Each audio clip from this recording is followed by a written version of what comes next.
WITSON. I'm just going to show you today's install, which is on a Range Rover Evoque. This is the car with the original BOSCH infotainment system, but we do for the Harman Kardon, which is the newer car 2016 onwards. As you can see, this is all the original screen to the car, which still works. We have also installed this digital AC panel down here, but we've also done an earlier video for this, so I'm just going to zoom into the screen just to show you what you get on this. This is the 12.3. This is the motorized screen. You can get a fixed screen if you want, which is a little bit cheaper, but this brings it in line to what you would expect in the 2018-19 plus cars. So this is the original menus. As you can see, it works in through the auxiliary of the car. These systems down here still are interaction with the original screen, as you can see there. There's your original navi.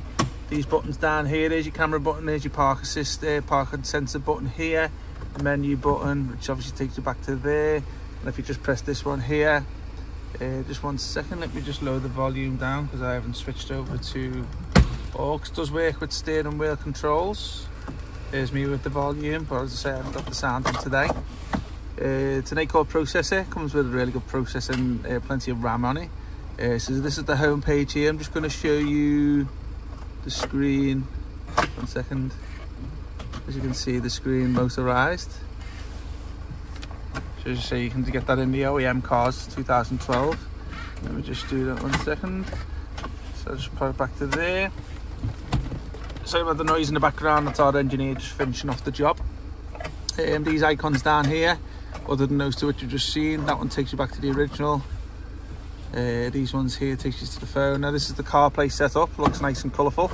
So if you've got an Apple phone, it does give you built-in wireless CarPlay, which brings a lot of apps over from your phone, like some Navi maps, text messaging apps, music apps, stuff like that. There's me tab radio, a couple of messenger apps there. If you want to take it back to the Android settings, okay, I'll just go through this. So navigation, this has got built-in Google Maps, but you can add many maps of choice. This is an online app, so it does need a data connection with your phone. Obviously we haven't got that today, so obviously you can put like Waze and stuff. That's why you're not getting a map, because it hasn't got an internet connection. Go back to here. This music app, so if you want to put any music or albums onto a pen drive, if you're old-fashioned, you can do that and play it through there. Bluetooth, there's your Bluetooth if you want to just take your phone calls through there, but I've got the CarPlay set up so you take your phone calls through that instead.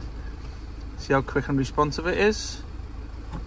Nice and responsive, as you would normally expect with a normal tablet.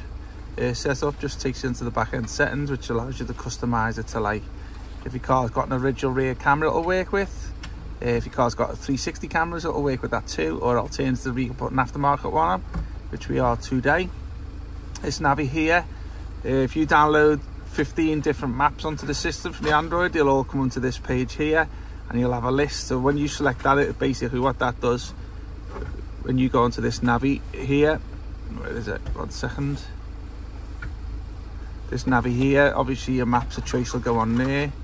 Let me just go back to where were we? Settings, setup. Just a few other little things there. It's got built-in Wi-Fi if you want to link your internet to it. It does come with a SIM card holder, so if you want to put a 4G SIM card to it, you can get your internet connection that way. Let's have a little look. Applications.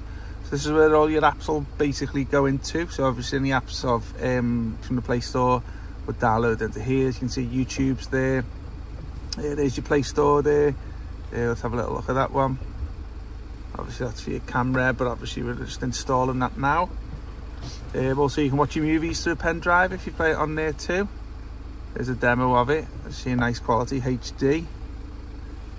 Let's have a little look. What's that one there? I think that's a music app. Yeah, I've been on that one. Okay, there's your DSP sound processor app, so it allows you to customize the sound output on it. Let's go back one. File Manager, if you're familiar with File Manager by putting third-party apps on there, if you've got IPTV, you can put that on there if you wish. Let's have a look. Speedo. So as you can see, this has got miles per hour and your rev, so if I just put my foot down,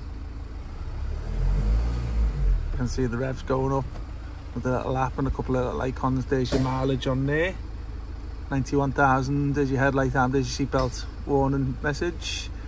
See if there's anything else I can share with you. that's pretty much it, yeah. So obviously go back to there, and that's obviously your CarPlay. So that's the one everyone seems to want these days in the car. Yeah, also just to let you know, I'll just go back out in the video. So as you can see, this system does come with this outer frame here, and because this frame's bigger than the original, you'll also get this panel here too, which goes back. That comes in the package too, this frame and the screen.